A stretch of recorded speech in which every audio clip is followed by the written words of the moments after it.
Welcome to DCForum. This is Diaspora Connect. On this forum, our intention is to be able to connect Nigerians with the diaspora and connect the diaspora with Nigerians. So here with me today to connect Nigeria with the diaspora and connecting diaspora with Nigeria, I've got once again my good friend and secret antagonist on subject matters, Mr. Chinedu Okoye.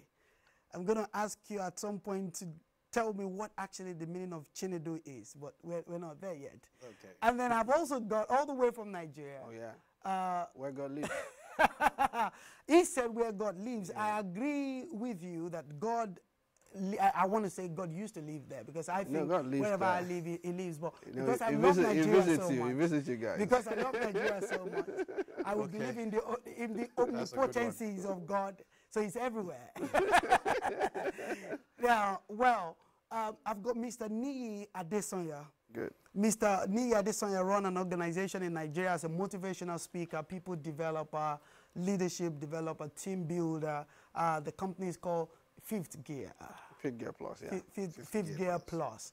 I mean, doing phenomenal things. I want to be able to earn like you earn, you know, speak where you speak and do the things you do. Don't let them come for my taxes. Well, let's pray that they won't, because we're going to get to a point where they're looking for you. Don't worry, we pay our taxes.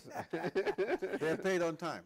That's what he's saying. Fantastic. Yeah, yeah. For those who are watching, I know you also are passionate about Nigeria, so you can send in your contributions to us as emails.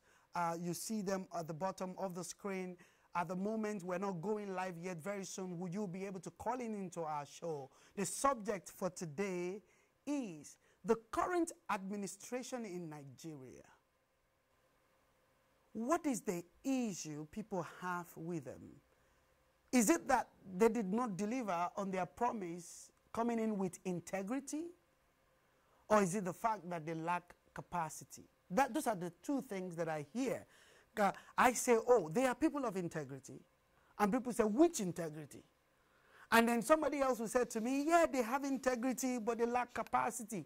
Why are we hearing this stuff? Please, let me start from you. You're coming fresh from Nigeria. Yeah. And do you agree with the two statements? Or do you agree with one? None of the statement. I'm not agreeing with anything. Wow. Integrity, I can say it. Capacity, I can't see it too. So now, did you say you can't see integrity? I can't see it. You mean you can't see integrity in I this can't see integrity, administration? Neither can I see capacity. Mm. Because integrity, part of the definition of integrity is saying, doing what you say you would do.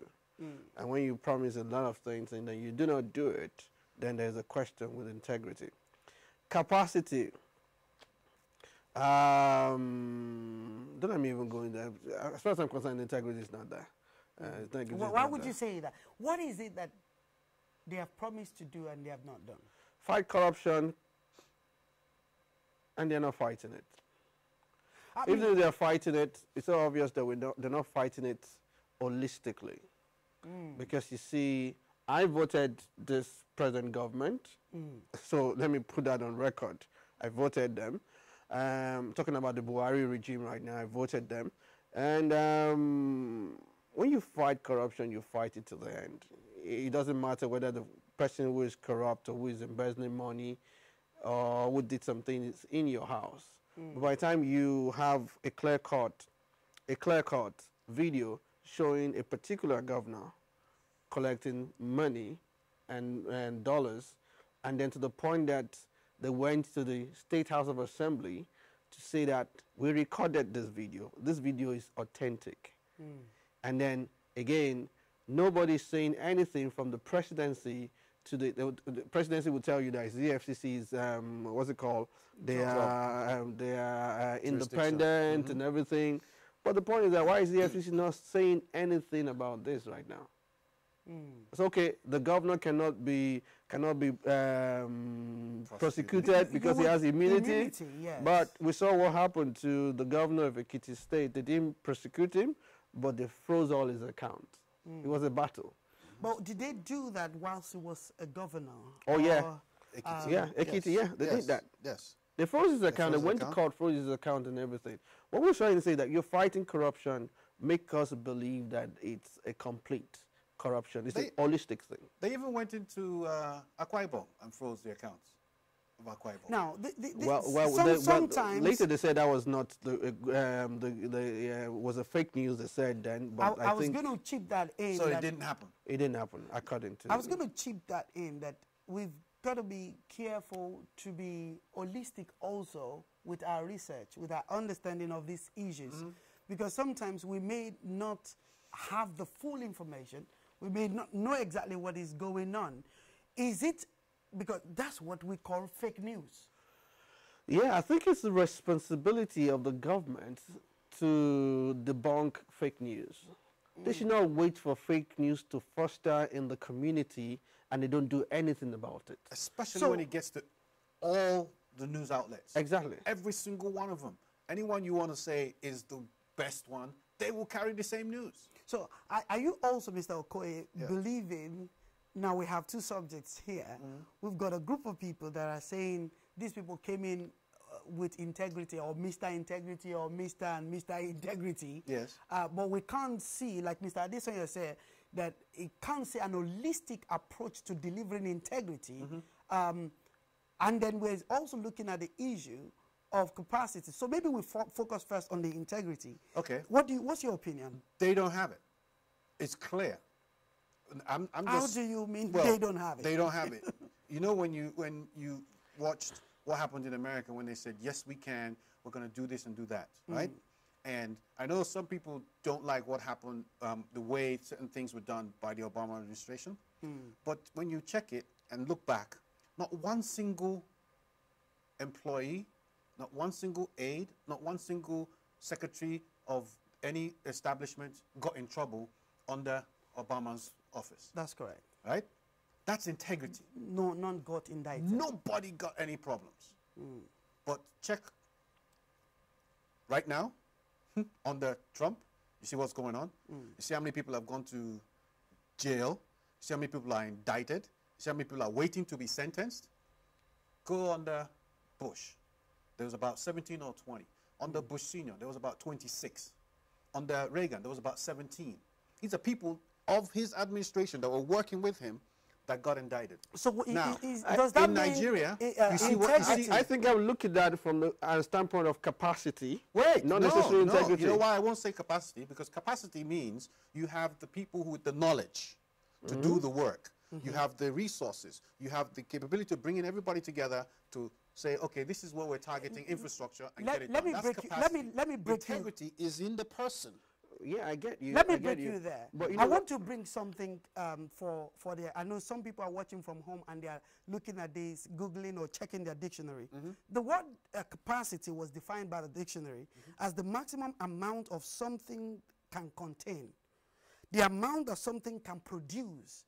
How much can you produce? How much result can you generate? That's one definition. What's Check your the second ability? definition. There's always a second definition. He said, yeah, that's the second one now. Okay. It says the amount that something can produce, the level of delivery. That's what I would call it. So if we're looking at capacity in integrity, you're looking at America. America is a different ball game. I'm just giving you an example. When I was trying to explain what integrity meant. That's why I was using that as an example. Now, you come to the Nigerian situation, and we all saw how the people that set up APC painted a picture of PDP, saying that they were bad, they were useless. Now you are talking to me. And they were not good, right? But then, as soon as you say, okay, let's listen to APC. APC says, we are the saviors. We are the ones who have the integrity. As a matter of fact, they even went to a far as saying body language. You remember that? When Buhari had body language. Oh, he doesn't even have to speak. All he has to just look at you and move this way, and you're going to correct yourself. Okay, everybody bought into that, expecting what was going to happen was going to be good. What started happening? Those that didn't join APC in the beginning, who were still PDP, that they left when they formed APC, they now started wanting to join. You know why? Because they were the bad guys in PDP, But they knew if they came over to APC, somebody gave them the impression you will be safe. So are we saying that the lack Those of are bad guys? Now, are we saying, Mr. Adesanya, that Okay. the lack of integrity or the argument about the subject of integrity of this administration is actually because of how they are carrying out their fight for corruption? It's not holistic enough.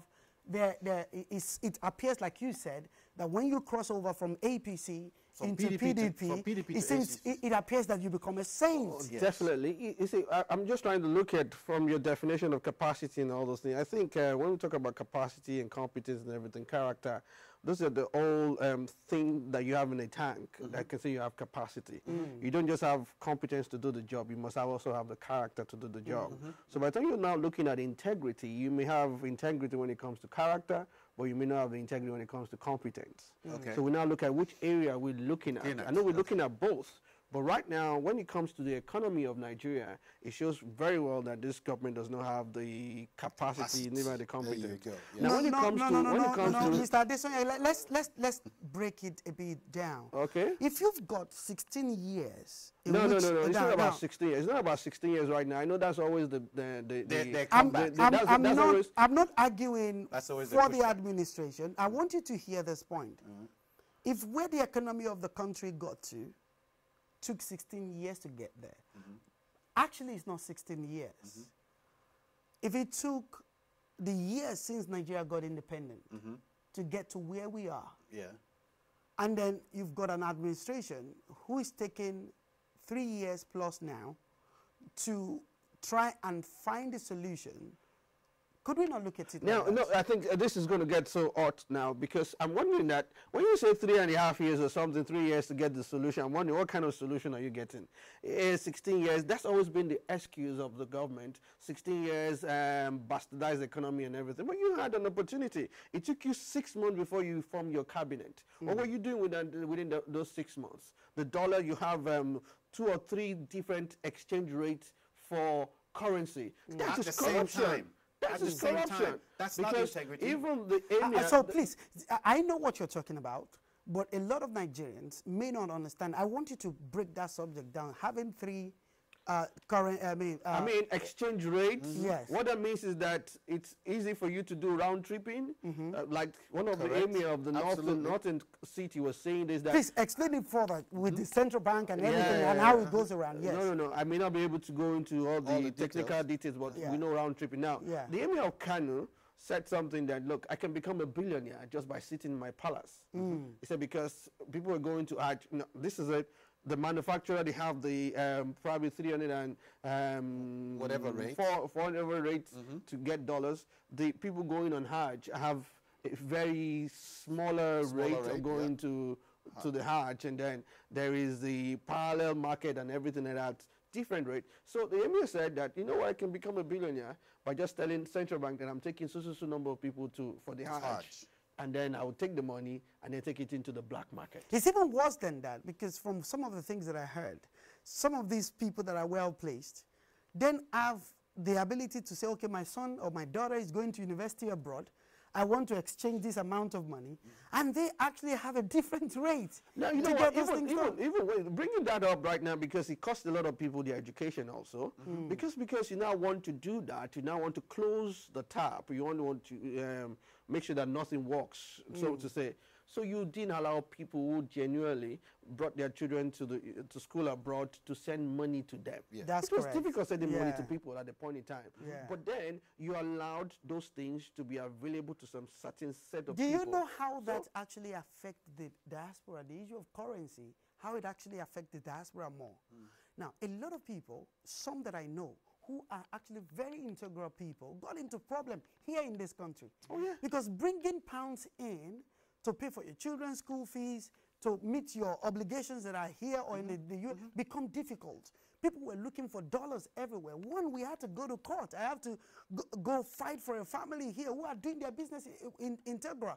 But you have to send money to one bureau de change, get somebody to help pay dollars or pounds into your account or somebody. It's complicated. But my point here for Mr. Okoye, you've heard the round tripping and Yes. stuff like that. But going back to the subject of integrity, is it actually this administration that was responsible for the issue of currency? Are they actually the one that are causing or round tripping or this thing? Yes, of course they are. Who else would you say it is? How could you It be can't confident somebody in who just has saying left. yes? Outright round yes. tripping has always been Exactly. Round It's tripping has always- always been the bankers know That's how how to the do the black round market tripping. was created. But the point is this: by the time you have an official, like 3 official exchange rates in a government, it is room for corruption. It will break down the economy and everything. So the question then is, who created this policy or these 3 different? That one I can't say.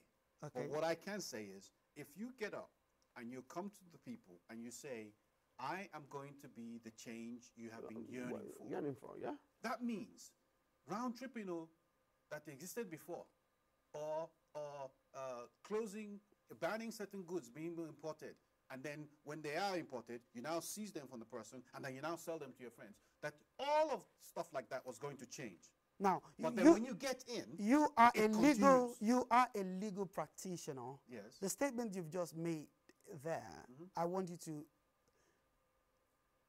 reassess it. Not take it back. Reassess it. In what way? Is the current administration, because I want us to focus on them, is the current administration actually responsible for seizing good from here and selling it to the... What he said was that was what happened in the previous... yes. So when they came into office, they said they will correct all that, these things. and then those things seems Are not to be still corrected. being So done. They're still happening. And when it's still happening, that means the promises you said you made to the people, we are going to bring change. It's not there. So There's this no is change. now this is what I want people in this diaspora to understand, because sometimes we have very, very interested people, passionate people about their country of birth, or the country of their parents' birth, or their state, country of origin. But issues such as this, sometimes we don't understand them to the depth of it. We only hear information in the peripheral, and we don't seem to know the intricacies, what is behind them. And one thing that we are even not so much happy about, you people in the diaspora, because most of the time you think you understand our pain more than us. You're here, you're enjoying life, and then we're going through a lot there. Enjoy life. No, seriously. And that's why you see some people say that no, somebody's fighting corruption, somebody's doing this and that. But we're thinking that business are going down. Everything is going down over there. It's not about if you're fighting something for 3 years, we should be able to see it. That is one of the purposes why we created this DCForum. Diaspora Connect is for us Nigerians to be connected with Nigerians. Now, this is what I found, that it's a privilege to also have a second nationality.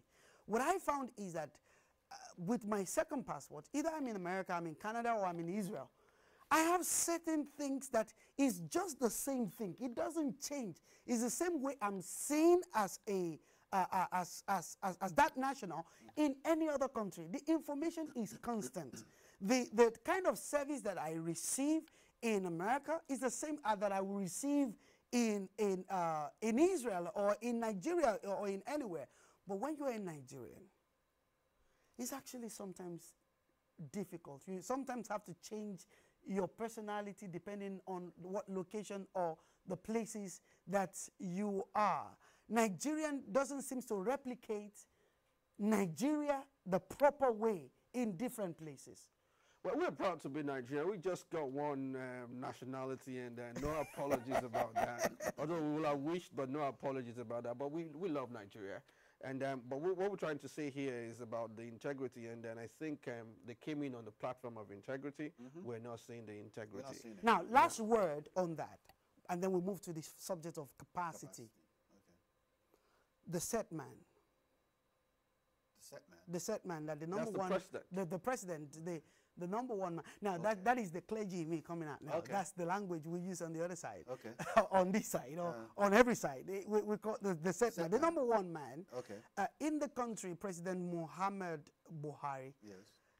One of the reasons why Nigerians voted for him unanimously is the fact that they saw integrity in him. Mr. Okoye, and I'll pose that question to you also. Do you think that Mr. President actually have integrity? No. Okay, I take your no. I won't ask you for why. No, you can ask me for why. I'll tell you why. Because we have to move to the other side Sure. of the discourse today. Our time is running out. Mr. Adesanya, the set man, the number one man, do you actually think that he has integrity? I would say yes, depending on the area of integrity you're talking about. Okay. Because sometimes integrity, as far as I'm concerned, could just be keeping to your words. So if you made promises to some particular region or some particular set of people and you're fulfilling it, that means you have integrity. So it depends on how we define the integrity. But when he was coming into office, he was actually seen as a man of integrity, a man that is straight, a man that would not embezzle. I'm not saying he has broken all those values right now. He's still being portrayed that way, and I still believe he's a man that is straight, but I'm concerned about his team. Because a very straight man in the midst of thieves is a thief. I'm not saying they're all thieves. I mean, the Yoruba man will say that a rich man in the midst of poor people is a poor man. And a poor man in the midst of rich people is a rich man. Show I'm me your going to friends, allow Mr. and I'll tell you, I'll show you who you are. So that's it. I'm going to allow Mr. Okoye to break it down also, but I always say this when I teach leadership, that the number one job of a leader is to paint a direction. The 50% of the job of a leader is to build a team. So every leader is actually responsible for the team we build to do anything, because one is too small a number to achieve anything. So if the president is said to be Mr. Integrity, I think the onus is on him to build a team of extremely cerebral but also integral people. Why did you say no? He doesn't have integrity. He doesn't have capacity. You're so sharp in saying this. I have to, because he has a track record. His track record, he proved it to us back in the 70s. He proved it to us in the early 80s. How do you mean by that? Okay. In the job that he did as the petroleum Commissioner or minister. What did he accomplish? He accomplished one or two things, but then everything else died down. Right? But we're talking about integrity, not capacity Come on, now. I'm coming. Then he comes off of that and walks in and overthrows a sitting government. No matter how bad he again, let's hold that thought. Let's hold that thought. I don't want to hold that thought because I'm also a student of history. I know. He was not the one who did the overthrowing. That's not what he was one that took over the government. He was the one that was placed in the government. Fine. Let it be that 200 people planned it and placed him. He's what we saw. He ran the government. Right. That's what we were told. We were told it's his government. Right? So doing that, even if it was other people that brought him and put there, and he accepted to sit on top of something that the world calls a criminality, a criminal enterprise. Because any coup... Isn't it the norm at the time, though, that in Ghana, in different places around Africa at the time... doing the same thing? Not that they were just breaking in and military. It seems to be that people were so passionate about this independence that they want their country to be properly run, and the military thought they have the power to instill sanity, to bring order. Tell me when... Wasn't it the reason why... Tell me when military was ever taught how to run a government. Now we know. The military was but never at taught how the to inception, when governance was birthed, when independence was birthed in Africa, I mean, we had an issue of wars. We had the issue of tribalism. As far as I'm concerned, I think Buhari was sincere in the early 80s. That's my view. But can I say he's sincere right now? I can't say yes or no right now. I mean, right now. But then he was sincere. He was trying to correct a lot of things. And then I think right now probably there's been a lot of probably the journey of being deprived and everything has been a lot of because we know something that is coming into because we know that also we can be sincerely wrong. Because I'm talking about in the 80s. That's correct. I can't say it's sincerely wrong right now because I know every actions right now are kind of deliberate, very deliberate actions. That will move me, Mr. Adesanya, because we've got less than 5 minutes remaining. Now, the deliberacy of everything right now shocks me because I'm looking here. I've not lived in Nigeria for 21 years. But when I look and I fought to have change in Nigeria in the previous election, what I was looking for is someone who has capacity. I was looking for someone that could deliver. And I recall very vividly, I had a conversation with the now vice president. I look at the level of looting, the level of corruption, the level of things that have gone on. And one of the questions that I asked the vice president Professor Oshibajo, was that where are you going to get the money from? How are you going to run this? How so much has been done. I was actually privileged that I was with them at the Defense House before the inauguration. We saw how much had gone out of Nigeria. I mean, it was endemic. Okay. Yeah. My question was, how are you going to be able to find money to run this government? Do you think capacity, this government lack capacity, or have they not demonstrated any capacity at all? As far as I'm concerned, like I said, I voted Buhari, and I have no regret voting Buhari in 2015, as at 2015. But going forward right now, there's some things that you expect to be done. You do not wait 6 months before you appoint your team. And then when you appointed your team, we thought you were going to come up with fresh mind and everything. There were people who were already known to you. There were people that are already around the power of corridor. There were people who were there when you were doing your primaries and everything. But you just, do we have to wait for long? 6 months? Now, now you are speaking. Please allow me to say this. Now you are speaking. You know, there was a time in this administration where the wife of the president got into trouble for the things that she said. And I think you're airing our opinion. Yeah. Because the woman actually thought that, look, I was there when we were building a team, when we were coming in. I personally, that I'm speaking, I knew some of the team, some of the people, and we were excited. We got behind the bandwagon. Yeah. But the next thing that we saw was that actually the body language that we thought was actually going to get into the entire country. The body language was actually just to create a group of people that ran the country for a number of time. I don't think they're still in charge, but I mean, they were calling, what was they calling them? Nigerians were calling them the cabal. The cabal. No, they're not the first cabal. We had cabal during the We've always had it. We had cabal during Jonathan, but like I said, no apologies at all voting out Jonathan, because Jonathan nearly wrecked our economy. Let me say this, sir. In terms of capacity, when I think about the presidency of President Olusegun Obasanjo, that guy built a fantastic team. He went around, he came into the diaspora, picked people like Frank Nweke, young people, vibrant people. Even his way of picking Atiku. He has his credentials of wanting the people that through him, people like Donald Duke, Peter Odili, great young people came into the party. My brother was one of the people he picked. Yeah. I know your brother played a role. Yeah. If for me, as we are rounding up, there is anything that I found that this government, if they are re-elected, I don't know if they would be, Nigerians will decide that, if there's anything they should correct at all, is that they needed to build a team that is not just based on integrity, but that is based on capacity. I'll allow you to each have 15 seconds of final word. Mr. Okoye. My final word. Yeah, on capacity and integrity.